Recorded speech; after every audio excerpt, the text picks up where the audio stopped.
Okay, good morning guys. Try lang natin to, no, yung bagong nagre-research and development tayo, no, dito sa Tamiya Underground. Te-testing natin tong bagong program ng ating power dash, no.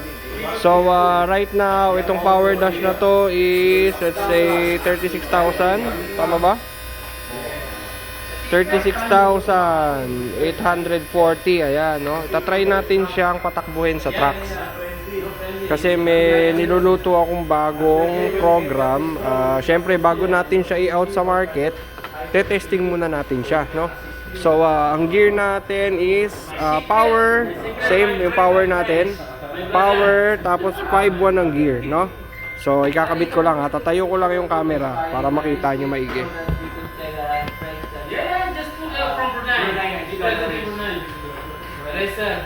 Kakabit natin yung makina. Ayan. Okay, hindi lang natin siya lalagyan ng cowl, no, kasi baka umembang, masisira yung ating cowl. Magagasgas yung mga bago nating cowl. Punasan lang natin yung gulong. Ayan. Tapos lalagyan natin siya ng battery. No? So, ito yung battery natin is ilan to? 152. Ayan, para makita nyo din. 152, yung mga pang practice ko lang to, Eneloop light. 152 na battery. Ayan, nakabit natin siya ngayon.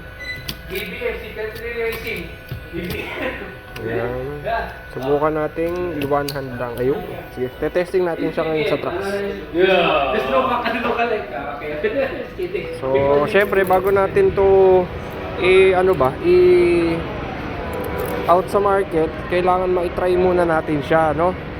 Okay, so iwa-wide natin ng konti yung camera natin. Ayan. Okay. And then start natin siya. Testing natin. Okay, so bitawan natin siya sa lane 2.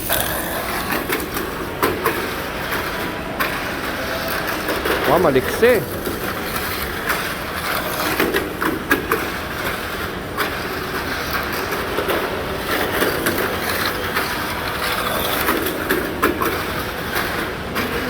Okay, last lap.